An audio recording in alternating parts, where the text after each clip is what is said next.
los distintos seres celestiales y sabios.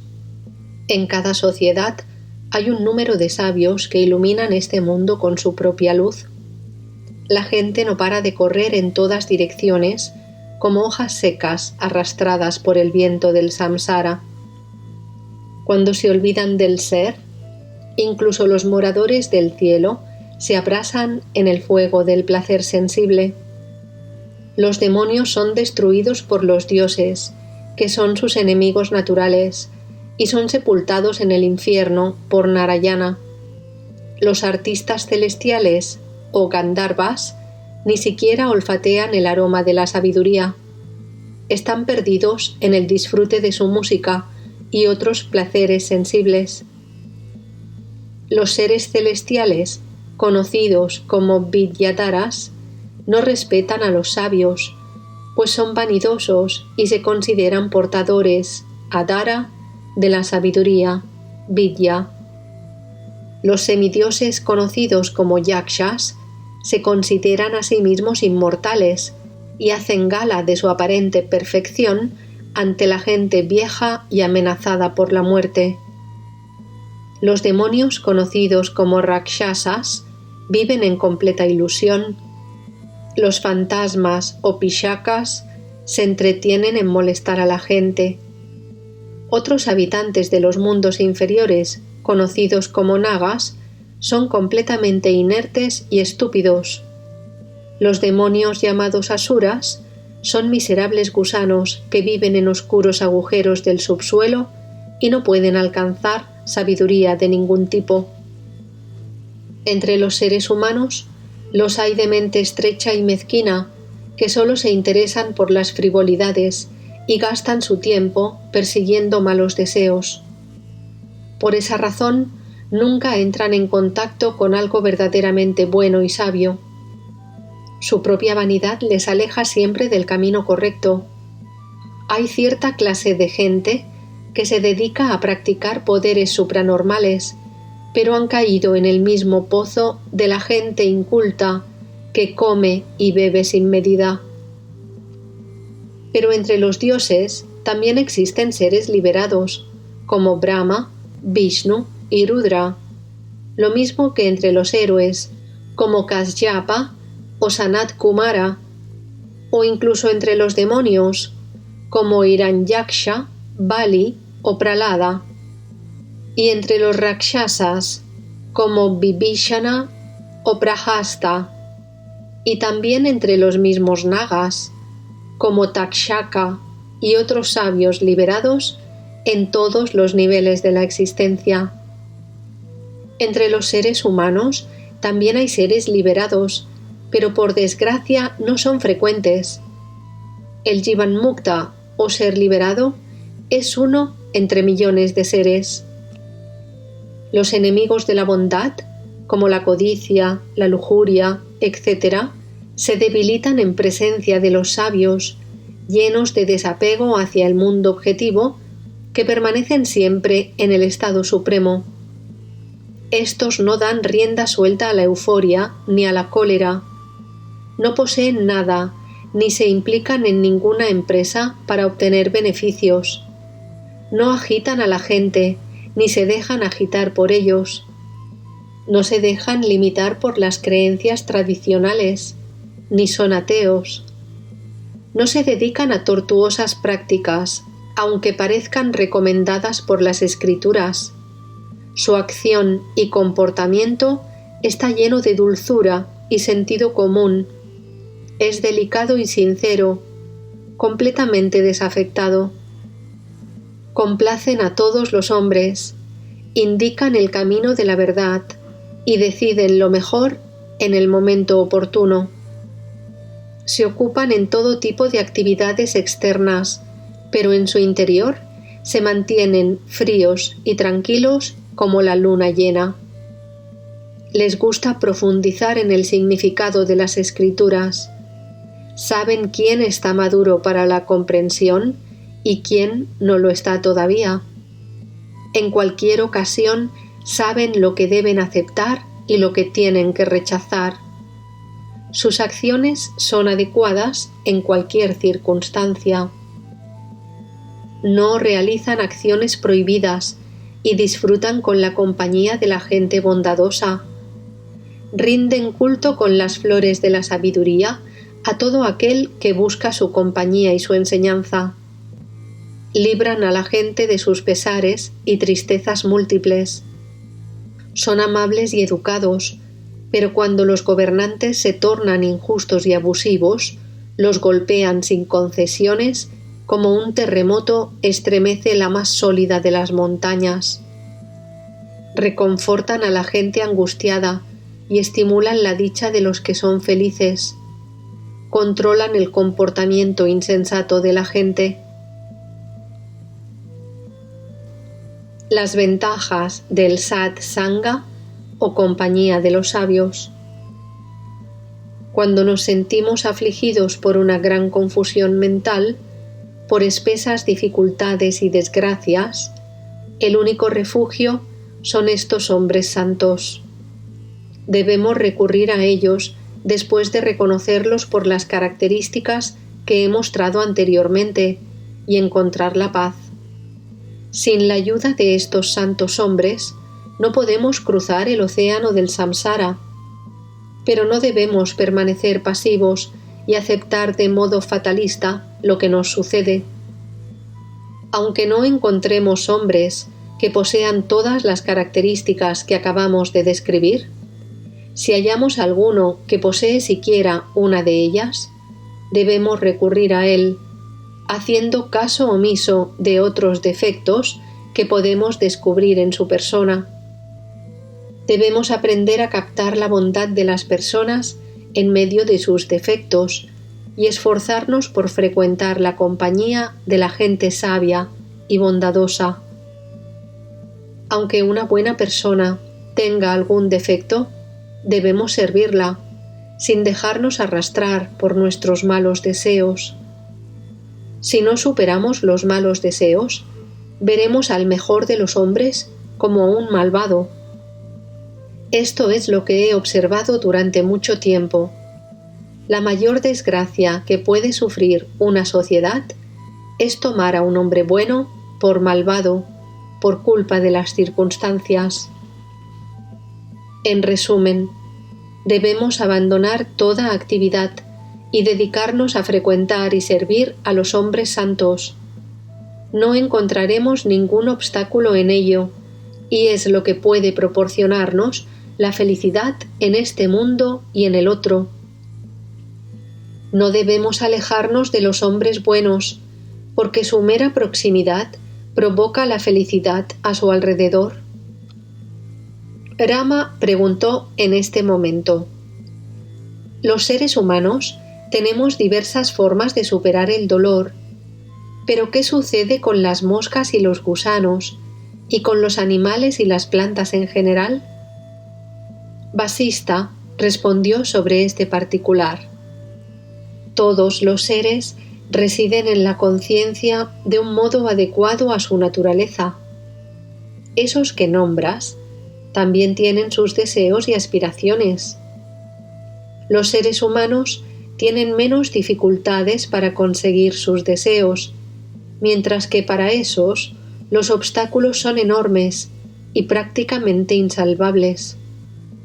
Las moscas y los gusanos, lo mismo que los vegetales, se esfuerzan por conseguir sus deseos como el propio Virat o persona cósmica.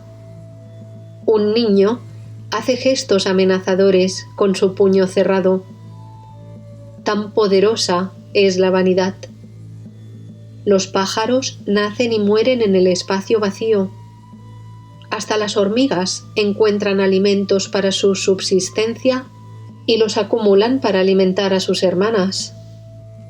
La diminuta mosca, que vuela por una habitación, tiene la misma dignidad que el poderoso buitre Garuda, que vuela en lo más alto del cielo.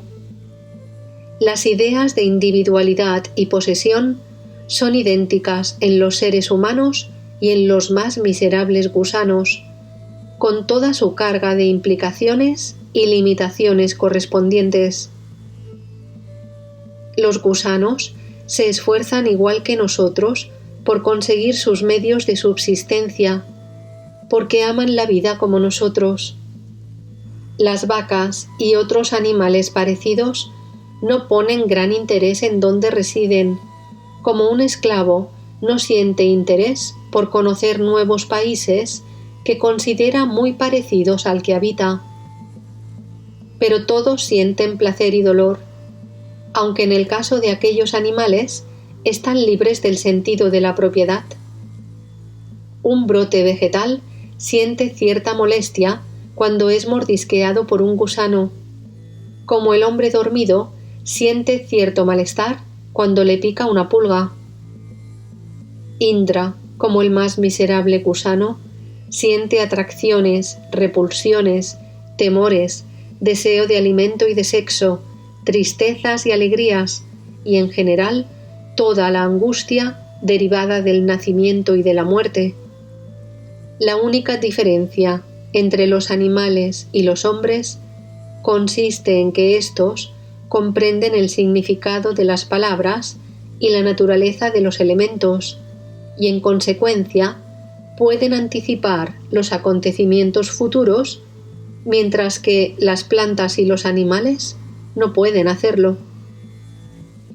Los árboles están como dormidos, y lo mismo ocurre con los objetos inertes, como las rocas, etc., que existen en la experiencia ininterrumpida de la conciencia infinita.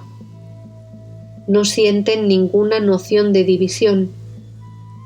La pura conciencia infinita piensa que está dormida en las rocas y en ese tipo de objetos, tal y como lo concibió en la creación inicial, es decir, tal y como comenzó a pensarlos.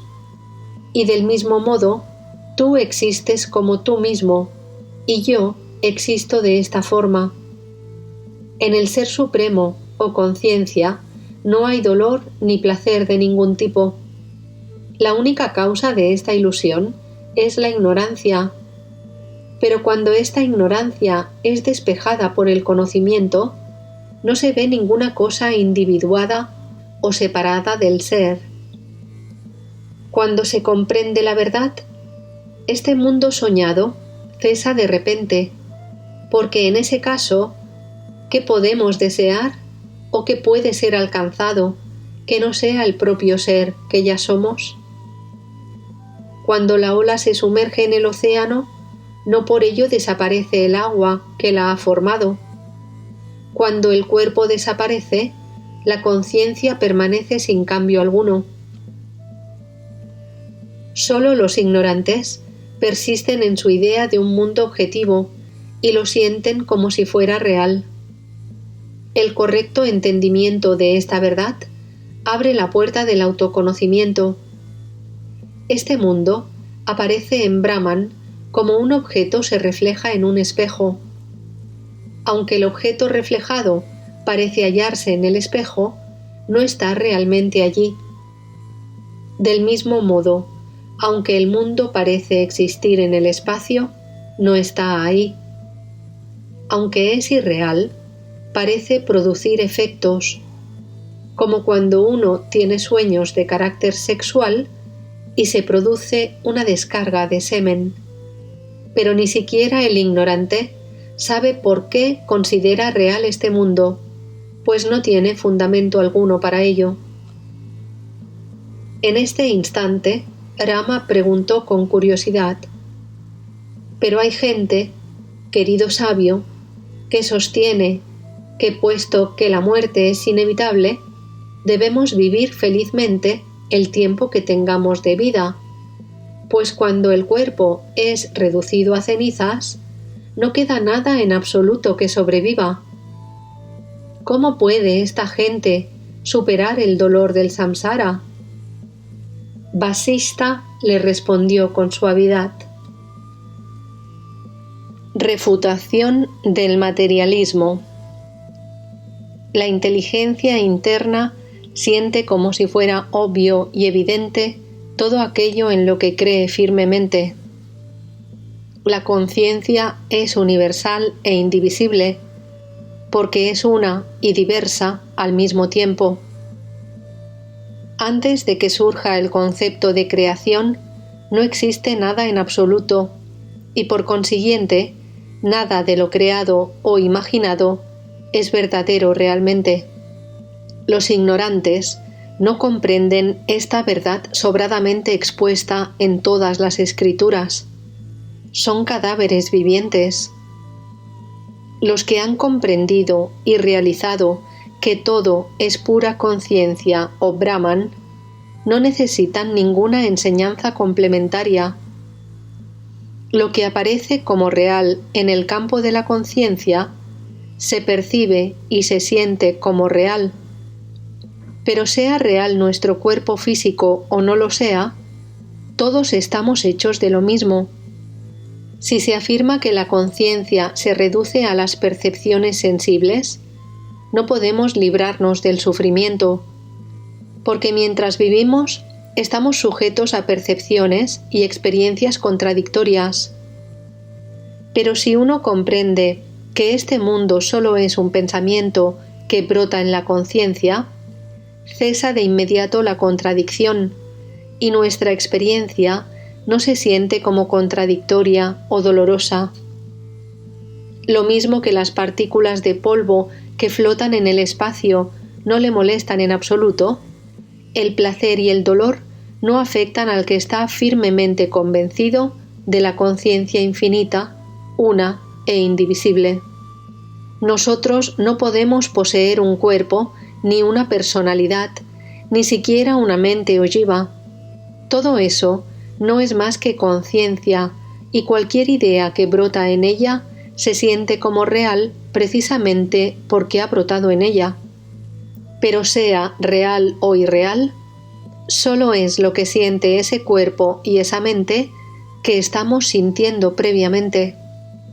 La persona solo es conciencia, ya se considere a sí misma real o irreal. Lo que la conciencia considera real es necesariamente sentido como real. Los mismos materialistas no pueden negar la existencia de la persona y por tanto no pueden negar la existencia de la conciencia, aunque la interpreten y expliquen de 1000 formas distintas. Esta doctrina está confirmada por la enseñanza de todas las escrituras. Cuando este conocimiento permanece borroso y velado, surgen las doctrinas erróneas, pero cuando se aclara el error, se obtienen los mejores frutos. Pero incluso mientras se está en el error, la conciencia no deja de existir, porque también hay que ser consciente del error. Si se cree que después de conocer la verdad, ésta puede velarse de nuevo, entonces no hay esperanza de superar el sufrimiento, porque siempre podremos estar descubriendo la verdad y volviéndola a olvidar. Cuando comprendemos la realidad de la conciencia, debemos consultar a los sabios. Si la consideramos irreal, entonces somos inertes como las rocas y los minerales. Solo cuando esa conciencia infinita queda como dormida, surge la percepción objetiva y este mundo comienza a existir. Por tanto, el que considera que lo único real es este mundo y las percepciones sensibles, está tan dormido como las rocas y las nubes. Rama preguntó entonces: también hay quien considera que este mundo es infinito y no lo ve en absoluto como una masa de conciencia. Lo ven como se ve vulgarmente, como un conjunto de objetos sensibles, pero no ven que cambia constantemente y camina hacia su destrucción. ¿Qué método pueden emplear esas personas para superar su trastorno mental? Al momento, Vasista respondió con una sonrisa: antes de plantear esa pregunta, uno debería hacerse otra. ¿Siente esa clase de gente que la materia es indestructible y que el cuerpo es inmortal? Si es así, ¿de dónde procede su dolor y su angustia?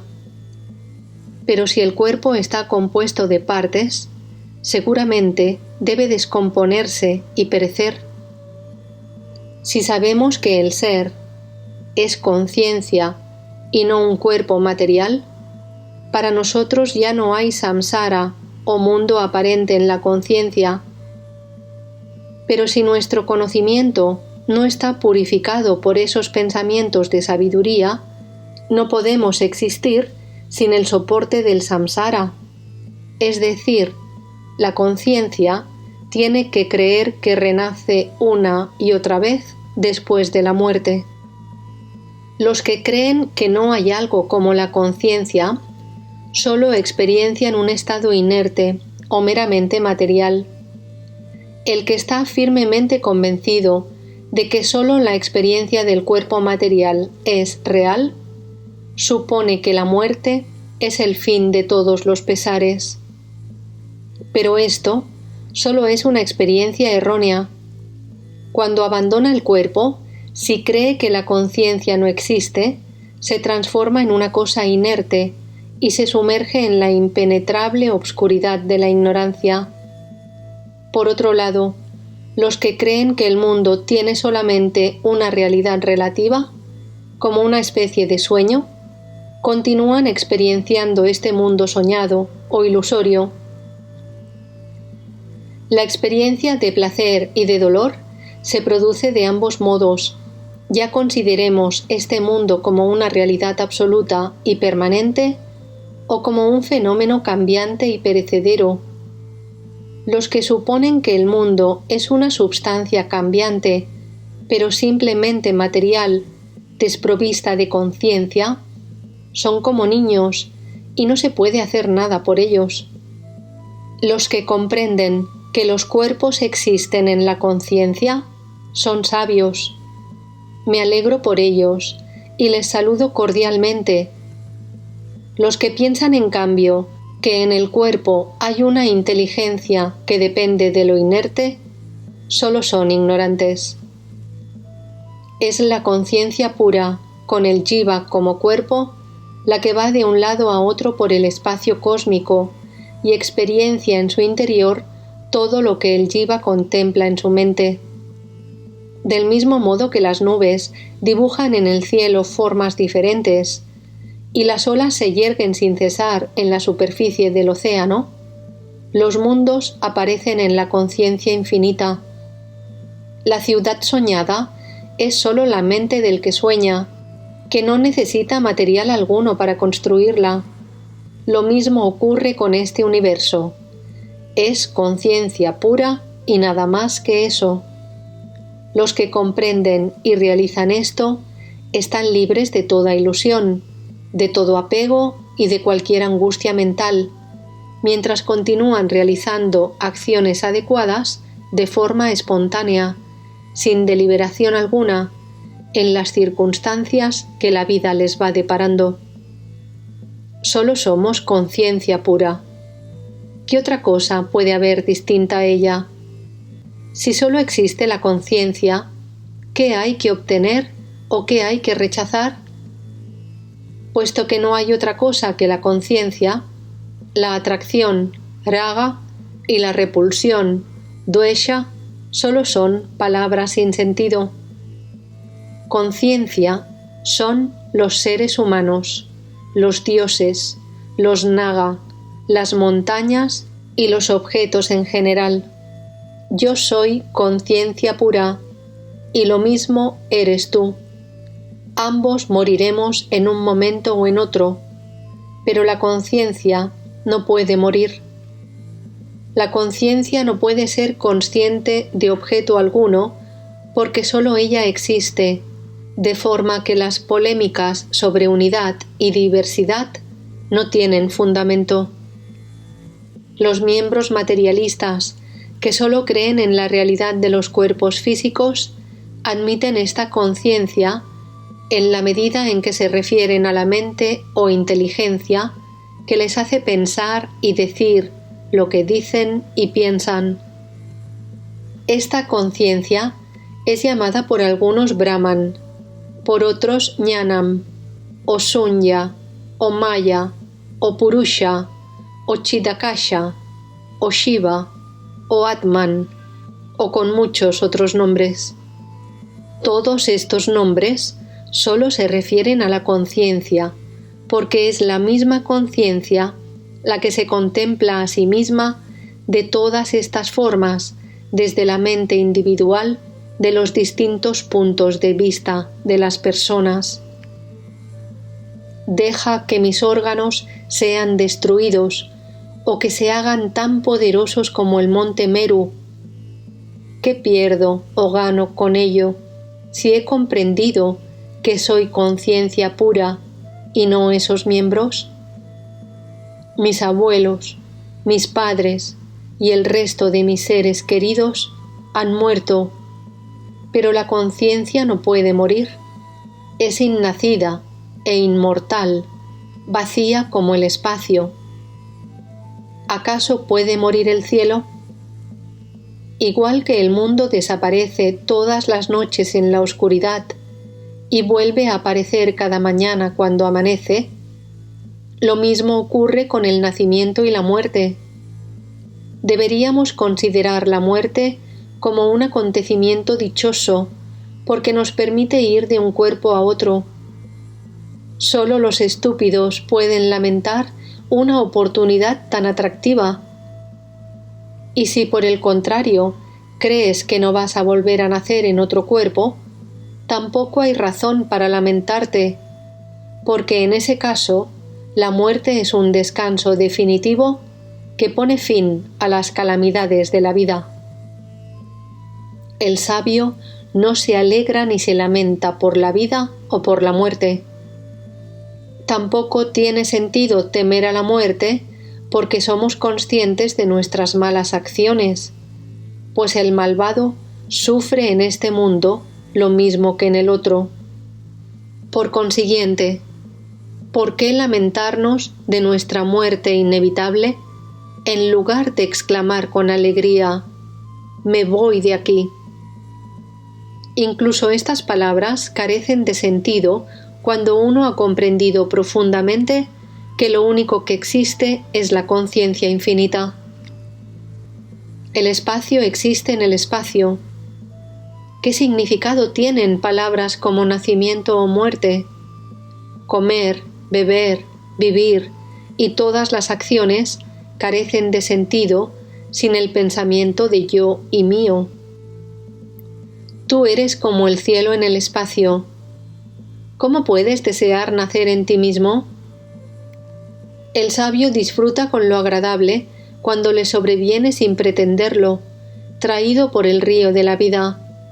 Si lo que le trae ese río de la vida o las circunstancias es impuro y desagradable, tampoco es afectado por ello, como si estuviera en un sueño profundo. En ese momento, Rama interrogó de nuevo: cuando uno ha realizado la verdad suprema, ¿en qué se transforma? Vasista respondió con amabilidad: para esta persona, hasta las rocas son amigos y los árboles del bosque sus parientes más cercanos. Los mismos animales del bosque son sus familiares más queridos. Un reino es a sus ojos algo completamente vacío y desprovisto de interés. Las calamidades se convierten en la mayor de las fortunas y se complace celebrando sus desgracias. El caos se transforma para él en armonía, el sufrimiento en alegría, y aunque esté ocupado en la más dura actividad, permanece en un profundo silencio interior. Para él, la acción es una completa inacción. Despertar es para él como estar dormido, y vivir lo mismo que morir. Lo hace todo sin hacer nada realmente. Disfruta sin saborear el placer sensible. Es el mejor amigo de todos los hombres. No siente piedad por ellos, pero está lleno de compasión hacia todo el mundo. Parece desear las cosas, pero está libre de deseos. Solo está interesado en la perfección de sus acciones. Parece feliz o desgraciado en cada circunstancia respectiva. Adopta siempre una postura natural, y desempeña el papel adecuado en el teatro de la vida. Simpatiza con los que sufren y se alegra con los que ríen, sin que su corazón se manche por estas emociones. Rama preguntó de nuevo: pero algunas personas inteligentes, aunque en el fondo ignorantes, pueden fingir estar en ese estado. ¿Cómo podemos distinguir al verdadero del falso iluminado? Vasista respondió a esta pregunta: esa postura es digna de alabanza, sea verdadera o falsa. Los verdaderos sabios viven como si tuvieran deseos y ríen con los ignorantes sin dejar de ser sabios. Nadie comprende su paz interior y su estado iluminado. Solo un sabio reconoce a otro sabio. El hombre de sabiduría no expone su conocimiento ni hace alardes para concitar la admiración de las masas. Los falsos iluminados son una diversión para el verdadero sabio. Los pretendidos iluminados quieren demostrar a la gente lo buenos que son para ser admirados por ellos. Los sabios jamás hacen eso. Los poderes sobrenaturales, como la levitación y otros por el estilo, pueden ser conseguidos incluso por los ignorantes por medio de mantras, drogas y otras recetas oportunas. El que está dispuesto a hacer el esfuerzo necesario puede conseguirlas, sea un iluminado o no lo sea. El que realiza el esfuerzo y consigue esos poderes es el ego, la mente. Pero esos poderes intensifican las vasanas o adiciones mentales, y el iluminado no se interesa en modo alguno por estas cosas. Considera el mundo como una hoja de hierba. Ni los jardines celestiales pueden proporcionar mayor felicidad que la sabiduría del iluminado. Cuando el sabio siente su cuerpo atormentado por el calor o el frío u otras penalidades, lo siente como si estuviera ocurriéndole a otro. Vive al servicio de los demás, con el corazón lleno de compasión hacia todos los seres. Puede vivir en una cueva, en una cabaña o en una casa, o puede deambular de un sitio a otro constantemente. Puede ser un maestro o un discípulo atento y servicial. Puede tener poderes psíquicos o permanecer constantemente en samadhi. La conciencia infinita solo se manifiesta como este mundo objetivo. ¿Cómo puede perecer si no hay otra cosa distinta a ella? Cuando el cuerpo muere, la conciencia no muere. Si se cree que la conciencia deja de existir cuando el cuerpo perece, la muerte sería un motivo de alegría, pues acabaríamos de una vez por todas con el dolor. Si se cree que la conciencia existe mientras existe el cuerpo, ¿por qué los cuerpos muertos no son conscientes?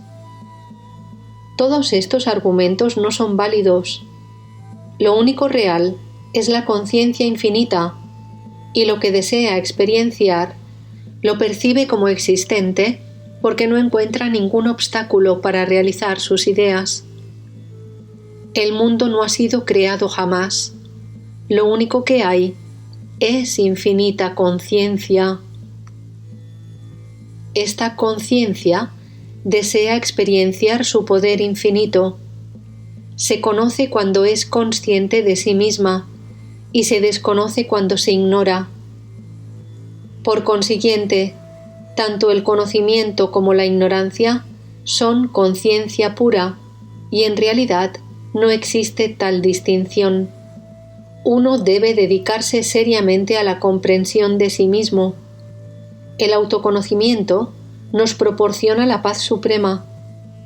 Abandona cualquier clase de agitación mental y estudia con devoción esta escritura en todos los momentos de tu vida. Todos conseguimos lo que deseamos con un sincero esfuerzo y perdemos lo que tratamos con negligencia. La mente fluye por el cauce de la sabiduría o el de la ignorancia, según la dirección que queramos tomar. Nadie puede alcanzar la verdad, ni ahora ni en ningún momento, sin seguir los pasos expuestos en esta escritura. Por consiguiente, para alcanzar la perfecta realización de la verdad, debemos analizar cuidadosamente esta obra, que será más beneficiosa para nosotros que nuestro Padre y nuestra Madre y nuestros más queridos amigos, todos juntos.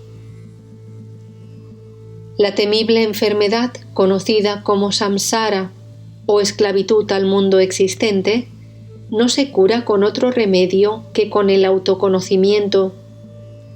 Es una verdadera lástima que la gente gaste su tiempo esperando la hora de su muerte sin esforzarse en esta dirección.